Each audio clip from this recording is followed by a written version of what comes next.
بسم اللہ الرحمن الرحیم اللہم یا رحمن یا رحیم و یا ارحم الراحمین وصلی علی من ارسلتہ رحمتا للعالمین۔ معزز خواتین و حضرات، آج ہم ایک مسئلہ اور ایک مضبوط عمل بتانے لگے ہیں۔ وہ مسئلہ یہ ہے کہ نماز تراویح کا طریقہ کیا ہے، عورت کو نماز تراویح کہاں پڑھنی چاہیے، کس طرح پڑھنی چاہیے، نیت کیسے کرنی چاہیے، نماز تراویح کی شرعی حیثیت کیا ہے۔ دیکھیے، نماز تراویح جو ہے وہ نبی پاک صلی اللہ علیہ وسلم نے 3 روز تک ادا فرمائی۔ پھر اس کے بعد آپ صلی اللہ علیہ وسلم نے انفرادی طور پر صحابہ کرام کو نماز ادا کرنے کا حکم فرمایا۔ اس کی حکمت یہ تھی کہ کہیں یہ فرض نہ ہو جائے۔ پھر اس کے بعد سیدنا صدیق اکبر رضی اللہ عنہ کا زمانہ خلافت ہے، حضرت عمر رضی اللہ تعالی عنہ کا مبارک دور آیا تو حضرت سن 13 ہجری میں خلیفہ وقت بنے۔ 14 ہجری کو حضرت ابی بن کعب رضی اللہ تعالی عنہ کو مصلی پر کھڑا کیا اور بے ترتیب جماعت کے ساتھ نماز تراویح ادا کرنے کا اہتمام کیا گیا، اور پھر مسلسل علماء کرام نے، فقہاء کرام نے، سب نے اس پر اتفاق کیا ہے۔ آج تک اللہ کے فضل و کرم سے 20 تراویح نماز پڑھی جا رہی ہے، اور سنت بھی یہی ہے۔ جس طرح یہ سنت مؤکدہ مرد پر لازم ہے، اسی طرح عورت پر بھی لازم ہے۔ نیت کرتے ہوئے عورت کہے گی 2 رکعت نماز سنت تراویح، اور اپنے گھر میں پڑھنے کا اہتمام کرے، باہر اہتمام نہ کیا جائے۔ ہاں، اگر کسی ماں کا بیٹا ہے، حافظ قرآن ہے، وہ گھر میں پڑھانا چاہتا ہے تو پھر ماں اس کے ساتھ پڑھ سکتی ہے۔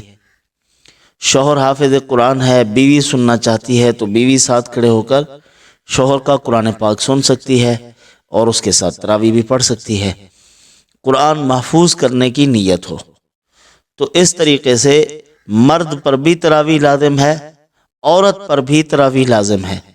تراویح کے بے شمار فوائد لکھے گئے ہیں۔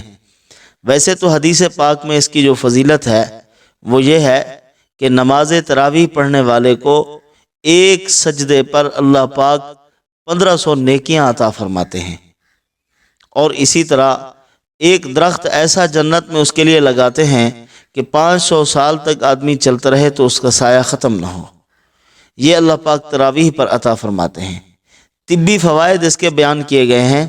آج کی سائنس کہتی ہے کہ جو آدمی یہ چاہتا ہے کہ میری عمر بہت لمبی ہو، دیر تک میں جیتا رہوں، اس کو چاہیے کہ وہ نماز تراویح کا اہتمام کرے۔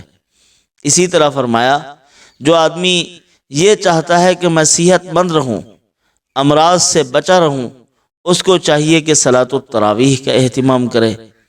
اور ایسا آدمی جس کو گھٹنوں میں درد ہو، جوڑوں میں درد ہوتا ہو، اور اسی طرح اعصاب کا چھکاؤ ہو، فرمایا کہ اعصاب کے تناؤ کے لیے اور اپنے جوڑوں کے درد کے لیے علماء اولیاء کرام نے یہ مجرب عمل لکھا ہے کہ جو تراویح کا اہتمام کرے گا اس کے جسم کے جوڑوں کے درد اور اس طرح کے دیگر درد ختم ہو جائیں گے۔ تو بہرحال اس کا طریقہ یہ ہے کہ ہم ہر نماز کی 4 رکعت کے بعد ترویحہ کریں گے۔ ترویحۃ تسلیمۃ، ترویحہ کہتے ہیں ایک مرتبہ آرام کرنا۔ رسول اللہ صلی اللہ علیہ وسلم آرام فرمایا کرتے تھے، 4 رکعت کے بعد اتنی دیر بیٹھنا جتنی دیر میں 4 رکعت ادا ہوئی ہے۔ اگر کوئی ساتھی اس کے لیے تیار نہیں ہے تو پھر وہ مسلسل بھی پڑھ سکتے ہیں، درمیان میں بیٹھ بھی سکتے ہیں۔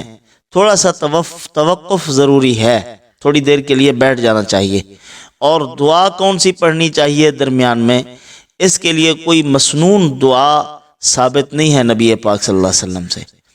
یہ دعا ایک تو ہم پڑھتے ہیں، عام مشہور دعا ہے نماز تراویح کی، اور اسی طرح حضرت نانوتوی رحمۃ اللہ علیہ، گنگوہی رحمۃ اللہ علیہ تیسرا کلمہ پڑھتے تھے۔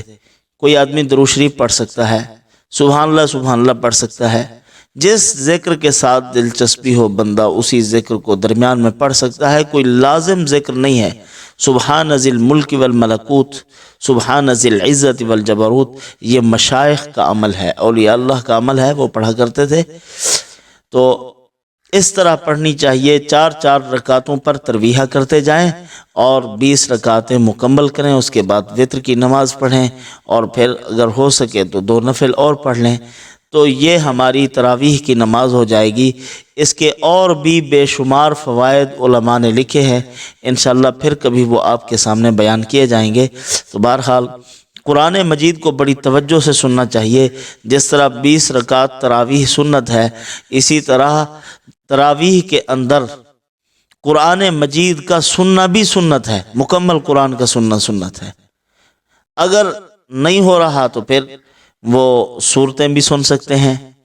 عورت جو ہے وہ کوشش کرے تھوڑی سی باقی نمازوں سے رکعتیں لمبی کر لے، اس کی 2 سورتیں بھی ایک رکعت میں پڑھ سکتی ہیں، 3 سورتیں بھی پڑھ سکتی ہیں۔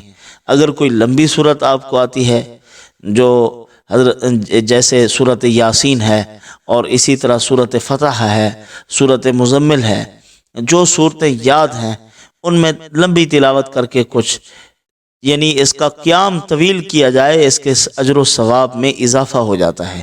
افضل ترین عمل قیام ہے، جس سے اللہ کا قرب بھی نصیب ہوتا ہے اور بھی بے شمار فوائد حاصل ہوتے ہیں۔ تو بہرحال اللہ تعالیٰ ان معروضات پر عمل کی توفیق عطا فرمائے۔ وما علینا الا البلاغ۔